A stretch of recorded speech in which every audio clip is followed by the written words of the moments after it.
You know my all-time favourite battle tracks, but how about my least favourite battle tracks?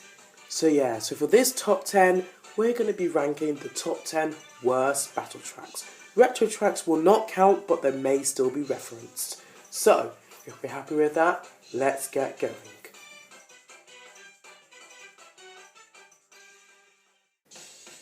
Wow, so this is quite a controversial way to start to this list.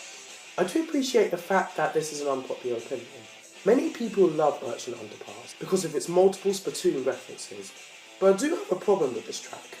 I don't like the way that this track is laid out, and when you're playing battle modes like Shine Thief and Renegade Roundup, it's so easy for players, especially when you're playing online, to kind of beat the system easily to give them the victory. For example, in Shine Thief, if you have the Shine, you can easily keep hold of it by constantly jumping over the boost caps in this course to make it really hard for the racers to steal the Shine off you. And in Renegade Roundup, this track in particular makes the cops really easy to camp in on the Renegades and try to catch them when they're trying to free the cell.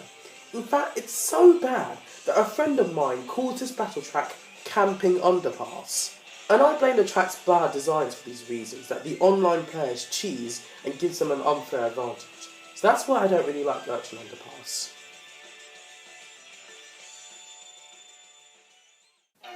Next up is SNES Battle Course 3.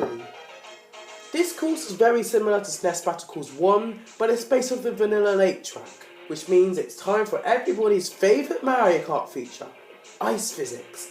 Yay! So yeah, that's pretty much the only reason why SNES Battle Course 3 is on this list. Ice Physics, and no one likes Ice Physics.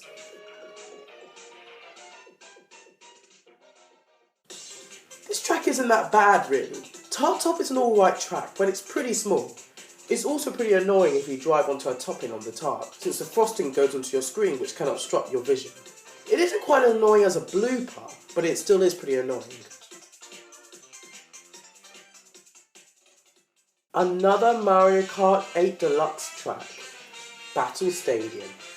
This track is big, almost too big. This track is so big that it might as well be a regular racetrack rather than a battle track. Honestly, if you're playing Coin Runners or Balloon Battle, then this track isn't so bad, but if you play Renegade Roundup, Bob and Blast, and especially Shine Thief, then this track is terrible for pretty much the same reason as Urchin Underpass. Poor track design, and it's so easy for online players to choose it. Especially in Shine Thief, since it's so hard to steal the shine of other racers due to how much space you're given because the track is so big.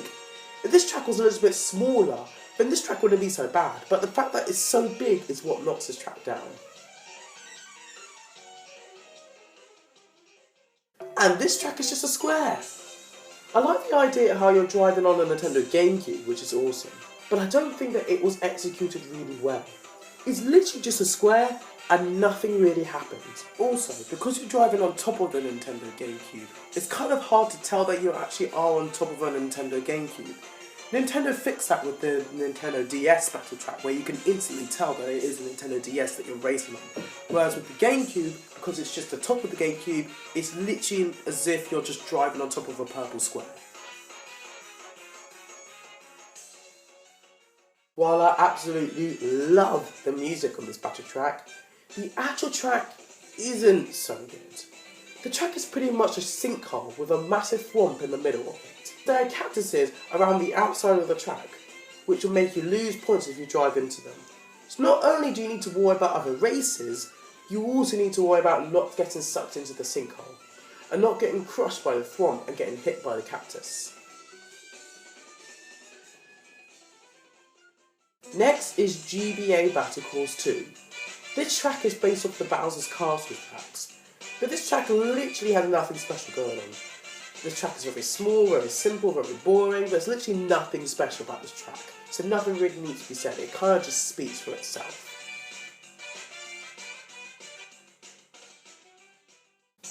Next up is the only N64 battle track on this list, N64 Big Donut. While the other three battle tracks in Mario Kart 64, being Block 4, Double Deck and Skyscraper, are fan favourites, Big Donut is kind of like the odd one out in the otherwise perfect battle track roster.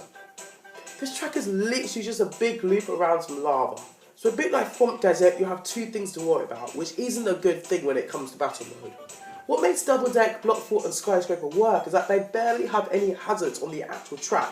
So as a result, you have to rely on your skills with the items to hit the races and win. As soon as the hazards are involved, you need to worry about not falling into the hazards as well as your skill, and it makes battle mode a bit more luck based rather than skill based. Not only that, is that Big Donut is definitely the most generic battle track in the game, and so it's just not really that special, it doesn't really have an identity. I also feel that this track is just too basic. It's just one big loop, and that isn't really enough to make it interesting or fun. It's also really easy to fall into the lava and lose a balloon if you're not careful. I don't really know, I just don't really like Big Donut that much. This track is way too small and too cramped to really have fun. It's a really annoying course to navigate. Thankfully, unlike Big Donut and Swamp Desert, it doesn't have any hazards, but it's still a pain to do on battles due to its size. There are lots of walls on top of the cooking that you need to navigate around. It's quite a pain to go around. It's not a very fun battle course. I don't know, it's just a pain to drive on. Although as painful as Cookie Land can be, none of the battle tracks that I've mentioned on this list so far are as painful as Chain Chomp Roulette from Mario Kart Wii. For starters, the music is so annoying because it has some form of comical spin to it, or whatever it is, it didn't really work. But that's not the worst part about this course. The worst part is the fact that there's a big chain chomp that's rolling around the entire battle course causing havoc. This chain chomp is really annoying because if you touch it, you'll lose a lot of coins or balloons. And believe me when I say this, but avoiding that chain chomp is easier said than done. Because in battle mode, most of, if not all of your attention is focused on hitting the other racers or collecting as many coins as you can. The last thing you need is a big, massive, round ball rolling about the place and just smashing into carts like there's no tomorrow. This track is so annoying and it's so hard to properly battle on. And this time the music can't even save the track because I don't really like the music either. It's just a whole package really.